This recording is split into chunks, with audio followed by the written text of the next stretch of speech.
everyone. This is Mike Rains, aka Poker and Politics, and this is the debut episode of Blue versus Q.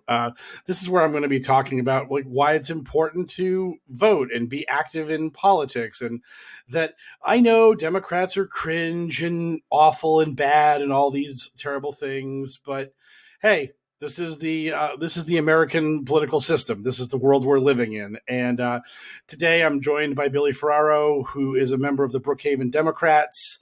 I'm glad that he's here with me. We're recording this past midnight on Wednesday, so we're both night owls. So hello, Billy. Hey, what's going on? Also known as Will Ferraro in the Brookhaven world, but kind of using my code name here, my nickname. Anyone who knows me from back in the day, my family, friends, I go by Billy, I go by Will. So if you want to check me out on social media, just Google Will Ferraro, you'll find stuff. Being a terrible host, I didn't ask exactly how you wanted to be introduced. So no, that's totally fine. I think I told you that already, that you could introduce me. No, I want to complain about me being bad at my job to start. So. So tell us about Brookhaven Dems, how you got involved, what the operation is like, just what that's basically the question I would assume, or just giving you the floor to talk about this stuff. So I have an interesting background. As you know, I was once a Republican, and that's where I started my political career as. So, late high school, early college, I was more of a liberal person, but I had views, and this is time frame of that's 2001, 2002. So I had views all over the place. I was a fairly liberal person, but I didn't understand why. When I got to college, though, I had some influential economics professors who really, made me all into, supply side economics, things like that. So I really got into being a young Republican, and this is during the Bush years and whatnot. So I got my first internship with a very influential local state senator who became our Senate Majority Leader. His name's John Flanagan. No longer, he stepped away 2 years ago, but he, legendary local politician. So I worked for him. I wound up working for the New York State Assembly, lived in our state capital in Albany as a legislative analyst, then came back down around 2010. And around that time, I had left the Republican Party just because I was drifting away from them in terms of ideology. I didn't leave and overnight become a progressive Democrat or anything, but it was a gradual change. So I go to public policy school at Stony Brook University, get my public policy degree. And I kind of left politics for a while. I was kind of disillusioned. Again, you leave one side, you don't assume the other is just going to take you. And it just gradually changed my mind on a lot of things economically. And socially, I was never that conservative, maybe on a couple things, but never again, I saw the party being the Tea Party, the party of the Tea Party. That was the thing that turned me off initially. I was more into being a Reagan Republican and more of an economics-focused Republican at that time. But again, when I start changing my mind on economic policy, specifically as I go to work for the city of New York and work in social services, when you get that real world experience, it really changes you and how you perceive that ideology. So anyway, that's the background of how I left the party. After 2016, I decided I needed to get back involved in politics and on the Democratic side because I saw what was happening with Trump. And our Congressman Lee Zeldin, who I knew when he first ran for Congress and lost in 2008, just as an up-and-comer, and then became a state senator. I have a PhD in Lee Zeldin. I've known him and known about him for quite a long time before he became this national star. So that leads in how I got involved in local politics because I wrote an article on Patch. I kind of became famous locally as the person who would use Patch as his propaganda vehicle because they'll publish anything. But if you make it look great and like a legit column and really lead with a great photo and headline, people will find it. So if you Google or search on Patch for an article called A History of Bad Men, Lee Zeldin and His Fanatical Pushers, you'll find the article that got me kickstarted in local Democratic politics. That was 2017. I published that. It kind of went viral locally, that and another article about Zeldin and his, not his Bannon fundraiser. I did one on that too. It was him and Gorka. He had Gorka appear, Sebastian Gorka, at one of his local events. So I did those two, and they got shared like thousands of times just locally. And so that's how I kind of got involved through that and working in the primary, in the Democratic primary in 2018 in the first congressional You went district. after the Dragon of Budapest. That just makes Yeah. me laugh. That's Lee Zeldin's district. So anyway, that was how I Yeah. got kickstarted into that. Through that, though, one of the pieces of expertise that I tried adding to the local scene in terms of like there was just a lot of people in 2018 all over who really wanted to get involved for the first time in Democratic politics. And I felt what I could give was the knowledge of how the Republican Party built up their local machine. And they truly are a machine in Brookhaven and in Suffolk County. And you could there's a New York Times article from in the mid 2000s talking about Brookhaven as the last political machine, the last Republican machine in the U.S. Not quite true, but that's the reputation it had. Suffolk County was a Republican machine for many years, and Brookhaven was looked upon as like the golden throne of that machine.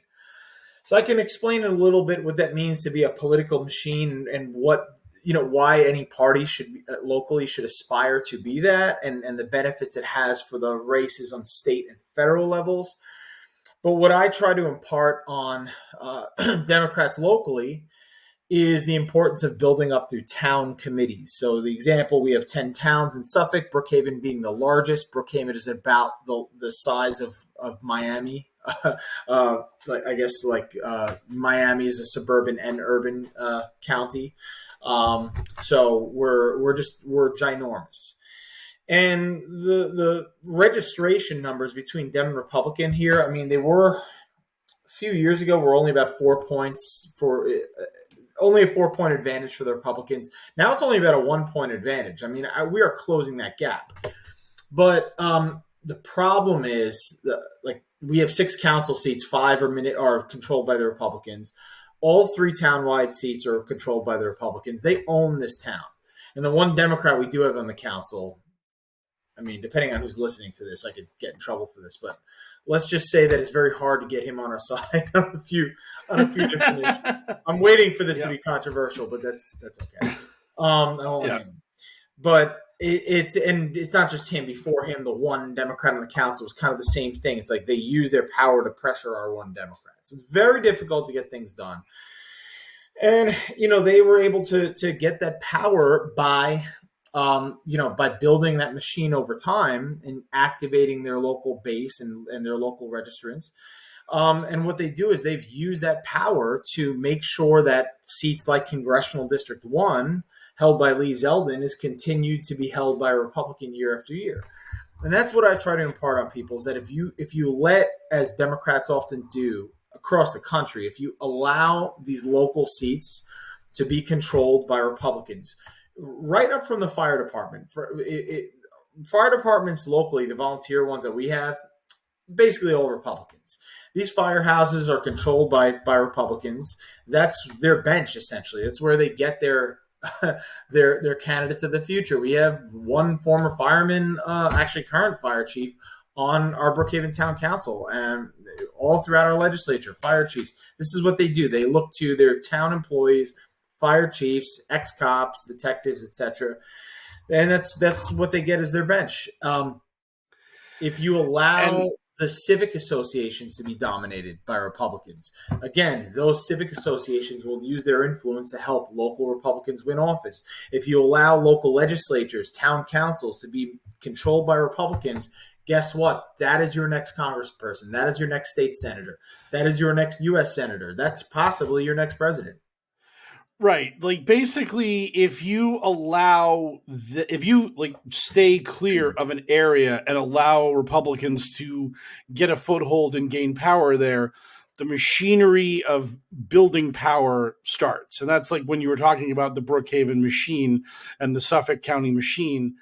Like, that's like going back to the old days of Tammany Hall and that kind of stuff, where you actually have people that wield political power it's just not like a cult of personality like Donald Trump. It's actually like a system where, like, if the leader gets deposed or something happens to him, the next guy up takes over and the machine keeps running, and they keep winning the elections and they keep holding the offices. And they use the fire departments and all those places as ways to get more candidates, to field them in. Like, hey, your local honest cop, why shouldn't he be a town councilor? Why shouldn't he be a state senator? He's a good man for the job, isn't he? And everyone kind of agrees with it. And the next thing you know, he's in.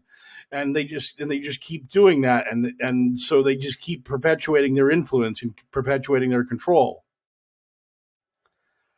Right. And this was something that I started in 2018 locally, but no one else was talking about this. I felt that our best bet to do the same thing on the Democratic side was control school boards. So I felt like get on your legislative committees, which no one was doing at the time. Now, all these legislative committees, these meetings are so popular among activists on the left and right and local officials. Let me tell you, when I was on that committee for my local district, like we rarely had a public official show up. Maybe like it would be the same one every time, our assemblyman. But now it's popular because they realize, oh, wait, we can get board members, we can get people elected to school boards, doing this. I think Republicans have completely turned teachers unions against them, and school board members, concerned parents of school districts. I think they've completely turned that population against them because of all this critical race theory bullshit that they're, the new red herring. But I mean, that's an example of how you might fight back against that. I also encourage Democrats to get on their fire. I helped a Democrat that we do have in the local fire district who's a chief. We helped her win re-election because a local extremist group, basically, this is Talking Patriots, were going after her because she's the longtime girlfriend of our local assembly person who they're also going after with some QAnon idiot. So, and that's this year. So it's like, it's never. Do you happen to know the name of that QAnon idiot? I'd love to find out who it is. I shouldn't say QAnon, but it wouldn't surprise me. But he is all on the conspiracy theories. His name is Tom Wierman. It's Wiermann, and he's primarying the Republican choice for assembly. So that's going to be interesting. It is a blue district, but you never know this year. Oh yeah. Oh, I mean, you have. I mean, there's a race to just be the craziest person in these fields, and one of the things I talked about in the regular weekly podcast was there's a guy, Jim Marchand in Nevada, who literally said that everyone in Nevada who's been elected over the past decade or so was put there by George Soros and the deep state. And that basically if a Democrat wins an election when he's Secretary of State of Nevada, he won't certify it. He just will refuse to acknowledge that they won. I mean, when I started publishing my patch articles, I'd get comments under them, people alleging that I'm paid by George Soros. And I would reply and say, I fucking wish. Tell him to cut me a check. George Soros, if you were listening, cut me a check and I will do your bidding. Oh, that reminds me. Oh my God, there's this unbelievably awesome, and by that I mean terrible, video series called "Fall Cabal" by a crazy Dutch lady, and in one of the videos, they have these Antifa protesters, and she takes it like them being serious. Because they're being filmed, so they start sarcastically chanting "Soros, Soros, where's our money?" And she's saying these Antifa protesters have not been paid, and they're lashing out at their paymaster, George Soros. And it's like, no, it's a joke, because that's what you people say about everyone who's a part of the left, is that they're funded by Soros. And it took 2,000 Mules. I don't know if you've had much dealings with that movie, but that movie, which is an absolute dog shit, and I've been on Twitter talking about it for forever now, but it takes over an hour, but they finally do name drop George Soros finally in that film, because he's always got to be there. He's always got to be the bad guy. Meanwhile, you've got Peter Thiel trying to buy Senate seats in Iowa, in Ohio, and in Arizona. And you have the Koch brothers, the Mercers. You have so many Republican sugar daddies out there trying to buy influence in Congress. But, that left, George Soros, you got to be looking out for what he's doing to America. It's like, I wish that there was a way to demonize right-wing sugar daddies the way Soros gets demonized, because it's hilarious. it's such projection on their part to complain about these things. Well, you know where I learned of 2000 Mules from? So I watched on YouTube the Michael Franzese show or whatever. He's a former mob captain or what have you, and it's basically mob shoot interviews. Basically, pro wrestling does shoot YouTube interviews, and the gangster rap world, the mafia world, and the bodybuilding world now do their versions of shoot interviews. Like, this is the funniest thing ever. So I was all into the show because it's all mafia stories from a guy who really did it. But of course, he ran out of stories and realized, you know what? A lot of my listeners are right-wing people. Let me just go to interviewing fucking schmucks like Giuliani, who's he killed the mob. Like, why are you interviewing him? And what's his face who did 2000 Mules? So I'm like, all right, maybe I'll just watch this less. But yeah. But I want to go back to something you said about the impact of local politics on what goes on nationally. There's no better example of that than redistricting. I mean, how it's not enough to win the House of Reps and think that we can ignore local seats and then say, well, as long as we win in 2010, 2020, 2030, we'll control at that 10-year mark redistricting. Not so, because, okay, you have a majority delegation in one particular state, and they come up with a map, and you'll have the governorship, and they'll come up with a map. But guess what? The state legislature that you ignored, which is still Republican, will veto the map, and the courts, which you also ignored those elections and or the local legislative elections that produce the people who appoint those judges, have struck down your maps. Hell, New York State, we actually have a supermajority controlled Assembly and Senate, and we still got one Republican guy drawing our maps. How did that happen? Well, partly Andrew Cuomo's fault, because there's a civil war going on right now between Democrats, where Cuomo Democrats, our former governor, and basically everyone else. So Cuomo appointed judges, sided with Republicans on their lawsuit against the redistricting map, which would have given Democrats like a 20-3 or 23-3 advantage, like something crazy, and vetoed that. The lawsuit was challenged in a specific county because they knew a specific Republican judge was there. So that judge, a Republican judge, got to appoint one map master to create all the maps himself. So we went through the trouble of getting supermajority Dems in the Senate and Assembly here. The redistricting maps basically came down to one guy appointed by a Republican judge. And they're okay maps, but they are nothing like what we would have and should have had. So that's local politics. Right. You have to, that's the thing. You have to contest every election. You have to do everything you can to try to get every crumb of power you can, because, as you just said, literally one Republican appointed judge in one district was able to do this amount of damage to what was, let's call a spade here, going to be an aggressive Democrat gerrymander, which is something we have to do in politics these days, because I know Florida, I was reading like a bunch of Republican shitheads were like, oh, the Florida redistrict is so good. We're going to win the House back because DeSantis just fucking ruined it for the Democrats. And it's awesome. And that's the kind of shit that people don't really notice or pay attention to, when it's like, well, if we had been able to win a seat, win a house of the Florida legislature,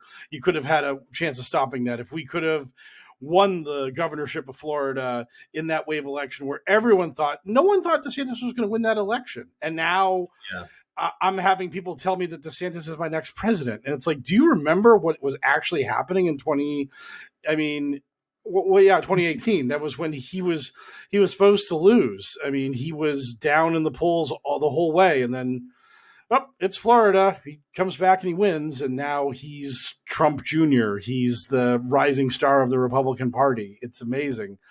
And it's just that kind of thing where when you win governorships, you have all that power, but also you take away the bench of the other team. If DeSantis wasn't the governor of Florida, like, who would be their rising star if Trump were to keel over tomorrow or to actually get convicted of a crime and not be allowed to run anymore? Like, they'd have to trot out Ted Cruz or Marco Rubio, or a guy that Trump dunked on aggressively in 2016. So it's like, it's so important to win races, not just for the sake of that it's good and you wield power. It actually blunts the other side's ability to promote people. Like what you said about like running that cop, and then he becomes a state senator, and then he becomes a member of Congress. Now he's a senator. Now he's a president. And it's like, at any point in time, you could have stopped that local cop if you'd run a good candidate against him. But, oh, who cares about that state Senate seat? Oh, who cares about that congressional seat? Oh, who cares about him being the governor or whatever? And it's like, no, it matters. You've got to have pushback the whole way, because you never know who's going to be the big deal. I remember in 2004, some Republican, after W won re-election, they were just like, well, we just kicked the Democrats' asses and we dominated them, and all the Democrats got out of 2004 was this guy named Barack Obama. Sucks to suck for them. And it's like, well, right. I mean, that just goes to show. And first of all, anyone who's been involved in politics locally, nationally, what have you, for any extended amount of time knows that there is no such thing as putting the other party out of business. No matter what kind of majorities you build up. Obama's a great example, because in 2004, it looked like the Republicans were just going to, control everything for a long time. 2 years later, they lose the House and the Senate. And then 2 years after that, there's a supermajority in Barack Hussein Obama, the person that thought could never be elected and was this dangerous progressive liberal, is now the president. And it really looked like, from the perspective of Democrats at the time, that, oh, we're going to control shit from now on. 2 years later, Republicans have a record-breaking wave election, like 55 seats or something crazy like that, swung. And they're thinking, well, we're definitely beating Obama in 2 years. Well, no, you still lose to Obama. But then in 2014, they get the Senate back. And then 2016 happens. You think Hillary's a shoo-in. Well, no, sorry, Donald Trump is winning. 2 years later and thereafter, Trump consistently every year, locally and in the midterms, and then in his re-election campaign, Republicans consistently lost all over the board when Trump was at the top of the ballot or was the person that was the topic of the election, which he always was. So, and then you look at last year's local elections, at least, I mean, it varied state to state, but I can tell you in our county, it was a fucking disaster for Democrats. So Democrats have the tendency, I think, to get down on themselves about these things, and Republicans seem to roll along. But I want to let Democrats know, especially people who are newer to politics, like 1, 2, 3 years in, that nothing is permanent. Everything can be reversed. Every loss can be reversed, and so can every win, which is why you have to stay involved. Oh, yeah. One of my favorite things is to talk about, I can never remember his name. His name is O'Connell, I believe. But one of JFK's one of his assistants, he wrote a book, and the title of the book is No Final Victories. And that's the nature of politics. There's never going to be a moment where the other side is totally vanquished and that you've achieved all your goals and you have no more goals to achieve.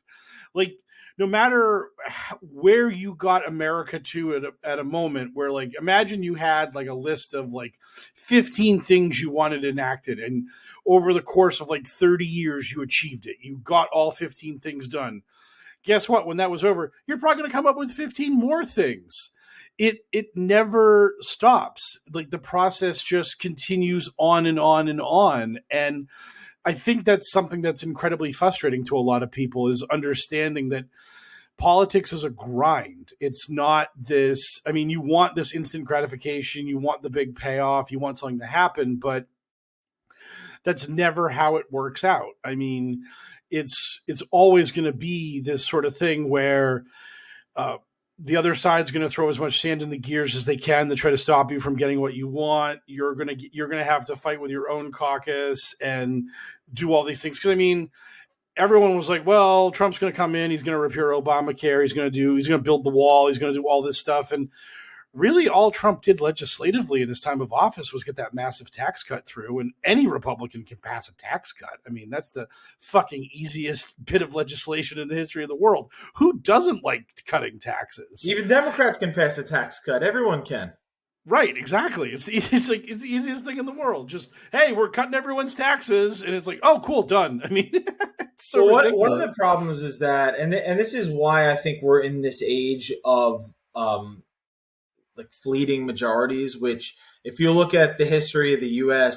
political history, at least from the 20th century on, yes, we do have this period of stability that people who are, both boomers and older millennials like us or Gen X folks experienced from like the 1950s to the 1990s, where majorities didn't flip often. In fact, they probably only flipped a couple of times in that period. Presidents often got reelected. But if you go back prior to that and you look from like the 1910s to 1940s, really up until like actually the late 1930s when FDR gets in. And even then they were in the early 50s, like a lot of back and forth. There was constant turmoil, political turmoil, constant overturning of majorities. So like this is not unprecedented, and in fact, it's more the norm than not. So really, what we're doing is just entering back into what this country was always used to anyway, prior to World War II. But I think one of the reasons why now, in the age of cable news and the internet and people being in their silos, is that opposition messaging is literally the easiest thing to do in the world. Especially like you go back to that Obama time when we had super majorities in the Senate and a Democratic president. I mean, all you have to do is blame everything bad or manufacture bad things on the people in power. It is the easiest thing in the world to do, to use outrage politics on the left and the right. When Trump was in power, he was a gift to the Democratic Party. I'm going to say it right now. Not so much from the perspective of the Supreme Court nominations, and that's really why I think 2016, like, there was no beating Trump. We didn't beat Trump in 2020. We had one chance to defeat Trumpism, and that was 2016. Once he won that, Trumpism became permanent. So we forever lost to him, despite whatever victories we had in the interim, because what he was looking to achieve was achieved. They got a Supreme Court completely rigged in their favor, and Trumpism will outlast his short term. He was a terrible politician, but, he inspired a movement that was ready to be inspired, quite frankly.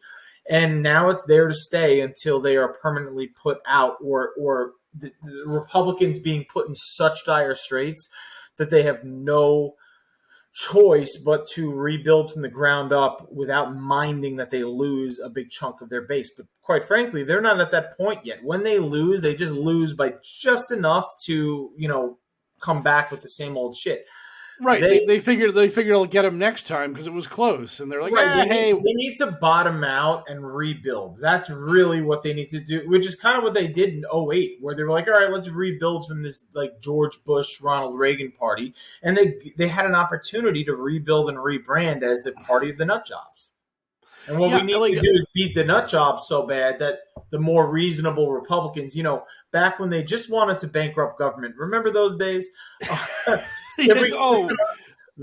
folks in, they can maybe have a chance to go, okay, now we can step away from the Trump shit. Now we're not worried about primaries. Now, you know what? Let's rebrand. Yeah, the Grover Norquist and drowning government in a bathtub. Yeah, those heady days. Those liberal Republicans. Yeah, the one other little trivia thing I was going to bring up was that Clinton, W, and Obama, that was the first time in American history that we had three presidents serve 8 years in a row since Jefferson, Madison, and Monroe.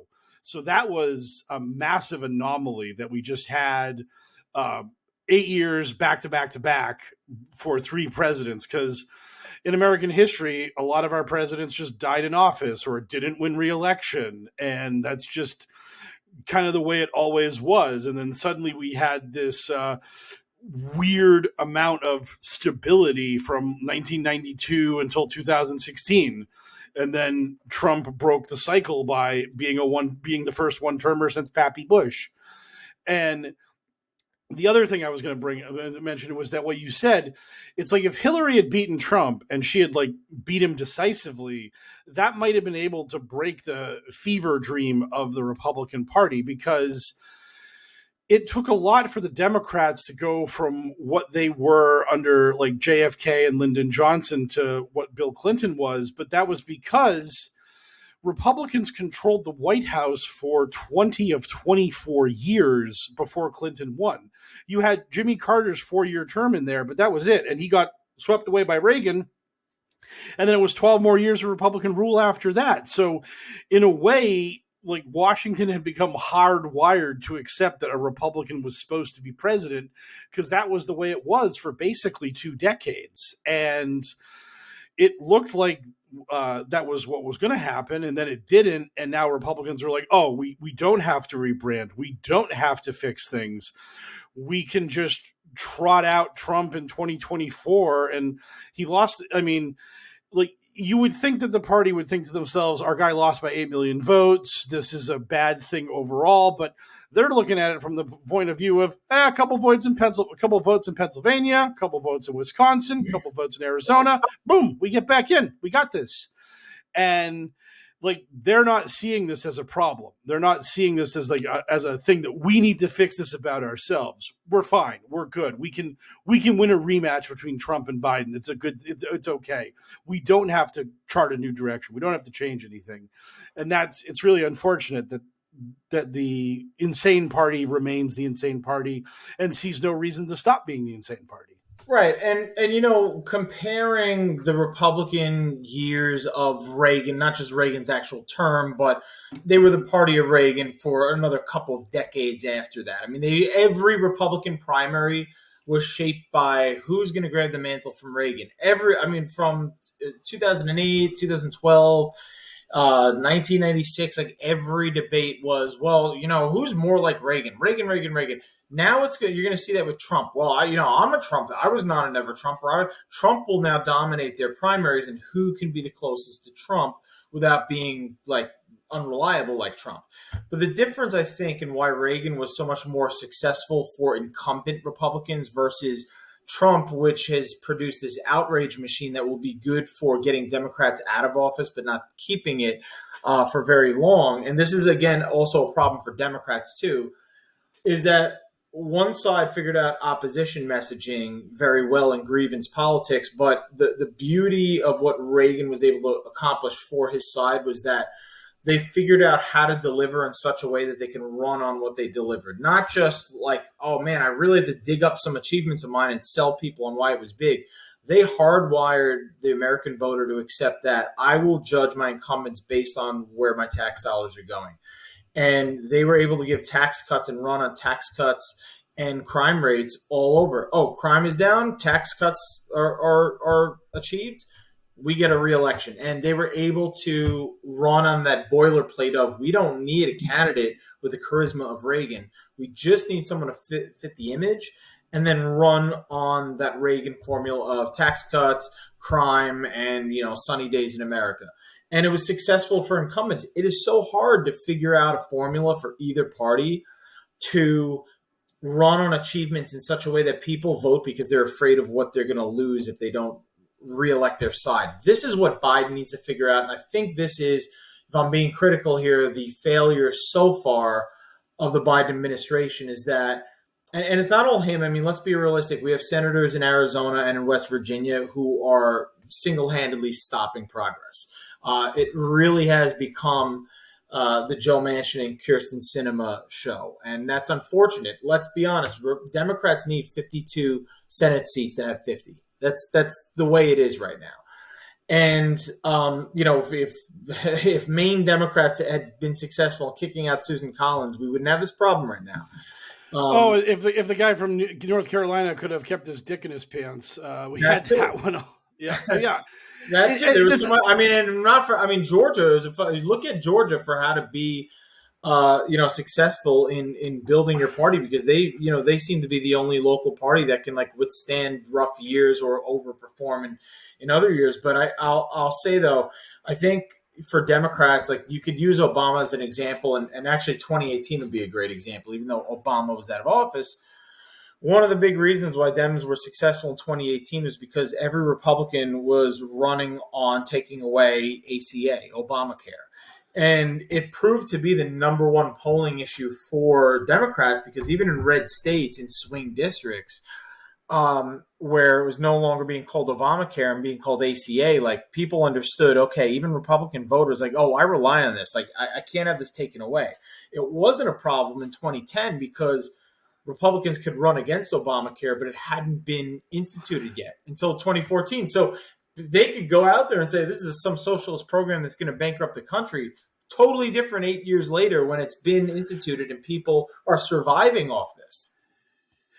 Oh yeah, that's always the fear they have about these programs, is that once the public gets something, they're not going to give it back, and that's why it's like so important to get the program in and make it work and make it successful so that people see the benefit of it. So two problems Biden has right now is that the one thing he was able to accomplish, which is infrastructure spending, largely in many states, if not most, that money has not been spent yet. And there is the question over, how much of it actually goes to its purpose. I mean, any big spending bill, you kind of build that into the equation that a lot of that money will be lost. I hate to say that, but that's not an error. That's a feature of the system.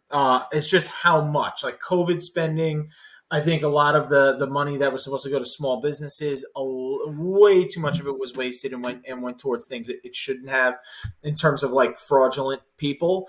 That's a problem, and that's something we can actually be critical of. And that's not a criticism of Biden. I mean, that was going on under Trump as well. But the other problem Biden has is that he should have been using his executive order to whatever extent possible, my opinion on student loans, to do something tangible for people that if it were to be taken away, they could realistically envision how it would hurt them. So I think there are millions of Americans who could benefit from complete cancellation of their loans that would change their lives, because these are millennials, people with homes, families now, kids. I'm one of them. And that's something that would change their lives. And if those voters were to see Republicans campaigning on, no, we have to undo that. No, we have to stop that. Now you have something where you can say, look, we were elected as Democrats and we changed your lives. Even if it angers other voters, you need a large block of people to be able to say my life changed for the better. It's not enough to say that voting Democrats is a safety gauge against Republicans. It is, and that is a good reason to vote, but it's not something that's going to save a majority. So I think what Biden has to figure out is accomplish something, not micro accomplishments, but accomplish something large enough to where we local Dems could go around saying, look, this is our brand. It's hard for us to campaign on local accomplishments when you're ultimately going to be judged on the branding of Biden and the fact that at every gas station we see the fucking sticker. I did that with, we see that around here. We need to have our own stickers where it's like, basically like, sorry, the president doesn't control gas prices, but there has to be something done. Like, I think Biden desperately needs to have a bill cracking down on these gas companies that are price gouging. That's a huge thing right now. Like, go on about, like, there's graphics that can be shared and information shared on how the price per barrel of oil is no different now than it was. I don't know if it was 2013, 2014, but the price is like twice as much as it was at the pump now as it was then. Like, there are countless examples to how price gouging is a big problem right now with gas prices, and that argument is just not being made. There's a populist argument. There's a way for us to be populist while in power against other powerful folks like gas companies, that we're just not doing it, and I don't know why. Well, that is kind of like the high end, like the party level sort of discussion about like where we are in America right now Right. and all But that we're good going to stuff. have to answer for that locally in these local elections. Oh, That is something that voters don't know the difference between what happens locally and nationally often in these midterm elections.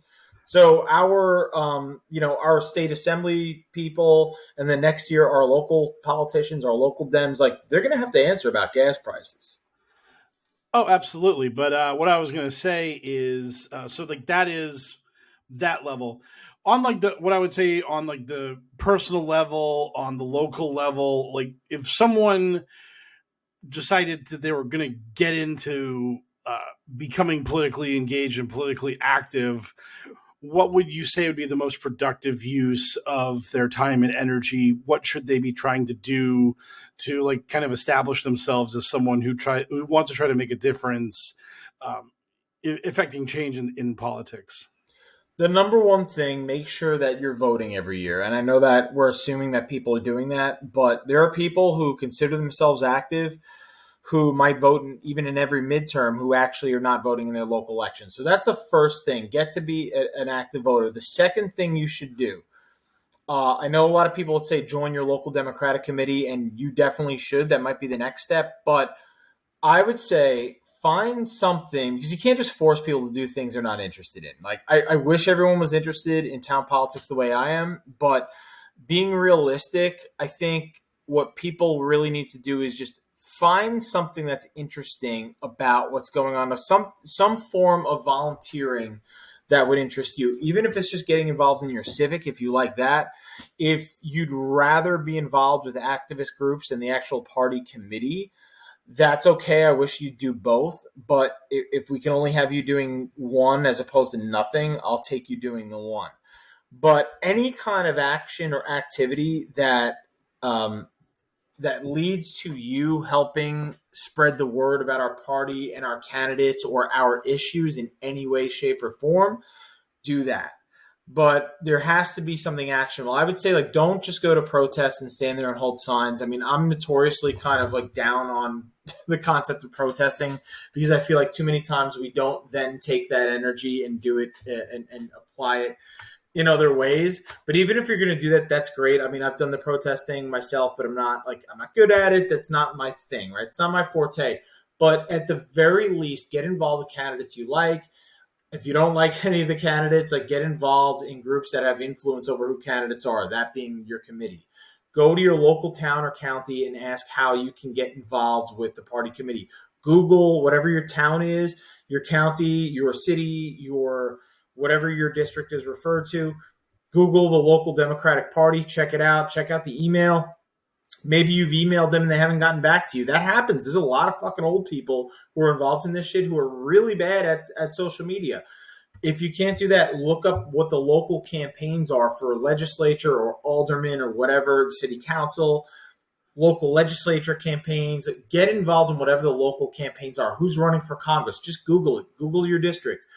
If you don't know what your district is, look it up or call your board of elections and ask. Give them your address and say, what is my congressional district?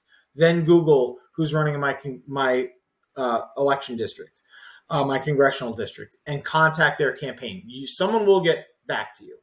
Get involved, and learn through that who the local players are, who your local committee person is.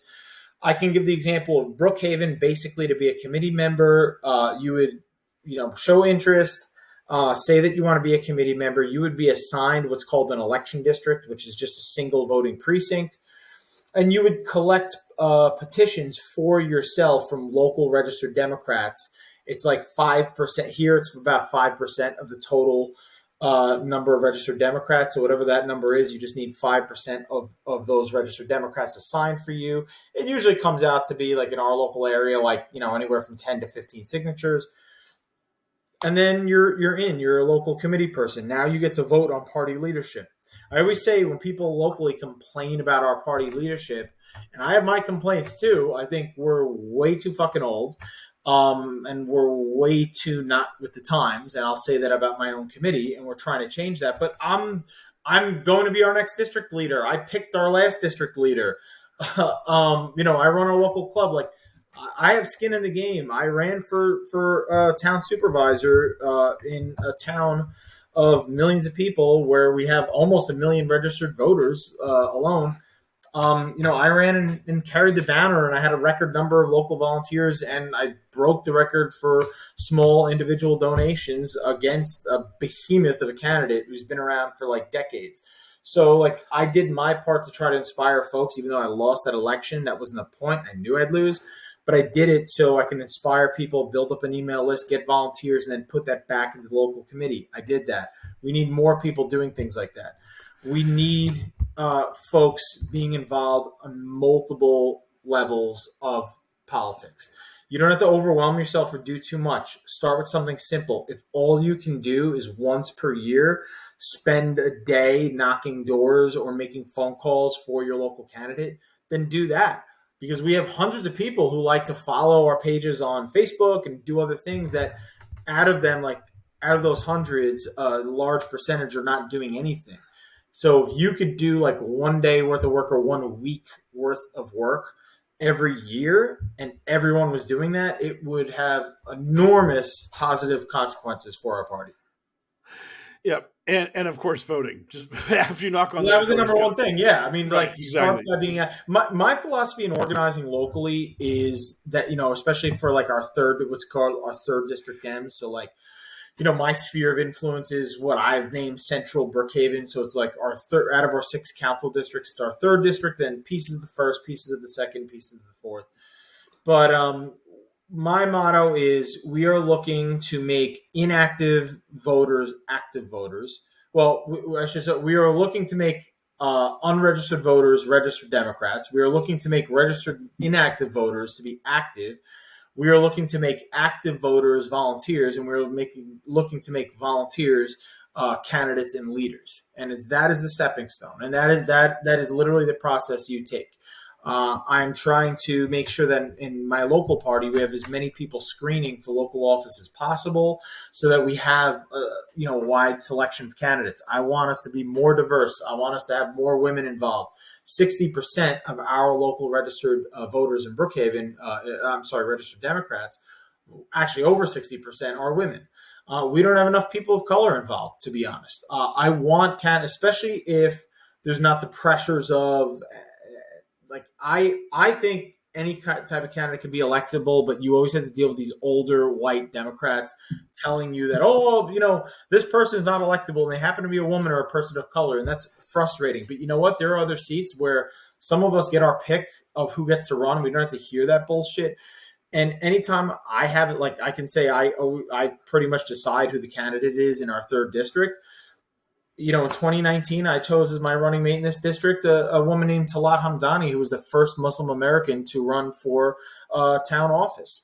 And, while she lost because it's a heavy red district, she actually, and we have the numbers to back this up, she increased Muslim turnout by over 20%. And that's a big deal because we have a very big and growing Muslim community here. I'm helping out a Senate candidate who is also a young Pakistani American, and he's inspiring people to get involved too. Like, always, if you're going to recruit candidates for office, find something, especially if you have your pick. You don't have to deal with these bullshit arguments about who should run, who shouldn't run. Pick folks who are different, pick folks who will inspire one segment of the local population more than others. Like, pick someone who can energize some segment, any segment of the voting population that was previously inactive. So you got to be strategic. Don't just run people who try out there and lose. You don't care who they are. You don't care what effort level they have. Pick people who will give effort. Pick people who will, inspire new segments of voters in the uncompetitive seats. And in the competitive seats, we need to be better about having more women run. We need to be better about more people of color running, to show that we are a party of inclusivity. And I question whether or not we do that on a regular enough basis, at least in the suburban districts. I think there's still this argument in suburban Democratic parties over, like, are we the party of, like, white men and white women? Are we the party of conservative Democrats? I hate that whole argument because I think there's room for everybody. Um, I don't like this whole progressives versus liberal Democrats thing. Like, why can't we run progressives in competitive seats, and why can't we have a Democrat who's a little bit more conservative? I feel like if they're credible in that they put in the work in their community, whether they're more to the left or to the center, then and if they're hardworking as a candidate, then they should be a candidate. That's my philosophy.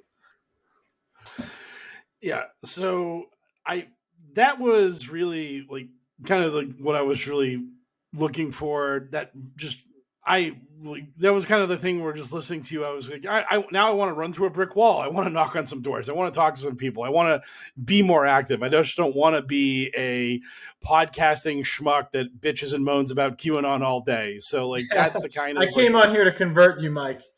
oh yes, that and converted I have been. So I'm going to wrap this up. So I just wanted to say, lastly, of course, how do you feel about the Rangers going into next year? Because I mean, Tampa Bay is fucking Tampa Bay; those goddamn pieces of shit. But everyone that I was listening to was saying, "Oh, the Rangers are a year ahead of schedule," and all that happy horse hockey. But like, was this year gravy, or was it agonizing that it didn't work out properly? I mean, both, because it was gravy, and then instead of just getting like our asses kicked in the third round, we actually had a 2-0 series lead. So it's like I'd rather have just like got our asses kicked and never had hope going in. And similar to when we went to the finals in 2014 against the Kings, going into the finals and was like, whatever, happy to be here. But then it's like, oh, we blew leads in 3 out of 4 games. Oh shit, third period leads. Oh my god, like we could have actually won. And I truly feel, even though they lost tonight, Tampa did, I truly feel like the winner of the Eastern Conference was going to be Colorado simply on goaltending.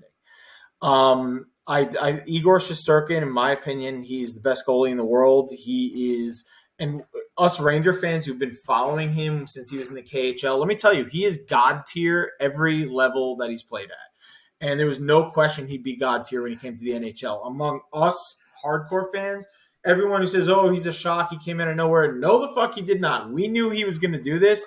You all are just finding out now. So he is great. He's going to continue to be great. He just put together a season that rivals some of Dominik Hasek's best seasons statistically. So I think with him and net against Colorado, if that other goalie is letting up 3 to 4 goals a game, you're done.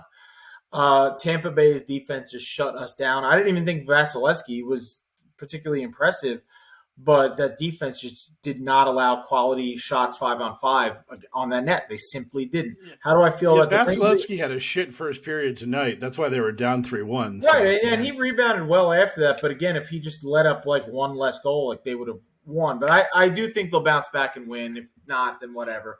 But how do I feel about the Rangers? I feel great. I think that we were, for a long time now, a few years, expected to turn into one of the best teams in the league.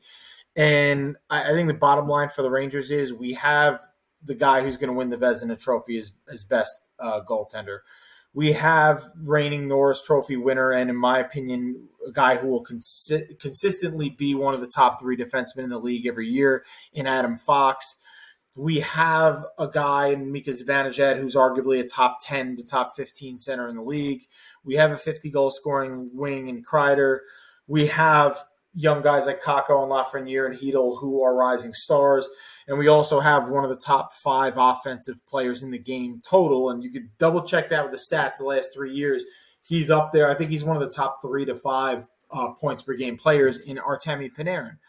So we have elite pieces, which is what the team was missing in prior successful years, where we had a lot of grinders and the best goalie in the league, but that's all we had. Now we have the best goalie and we have superstars. And I think we have good depth. It's just a matter of being wise with the cap and making sure to keep that depth around. We have a question over who's going to be the number 2 center next year. If we can solve that issue and not have a liability as our number 2 center, I think next year we'll be competitive again and we'll be right back in the Final Four. yeah. So optimism about political activism and the Rangers. So all that in a bag of chips. So, More so about the Rangers. yeah. The midterms questionable. The Rangers not questionable. So yes. So thanks, Billy, for spending time here, and we will hopefully I'll be able to do this every week with someone talking about the midterms, talking about politics in general, talking about political activism. Thanks everyone for listening, and we'll catch you all later.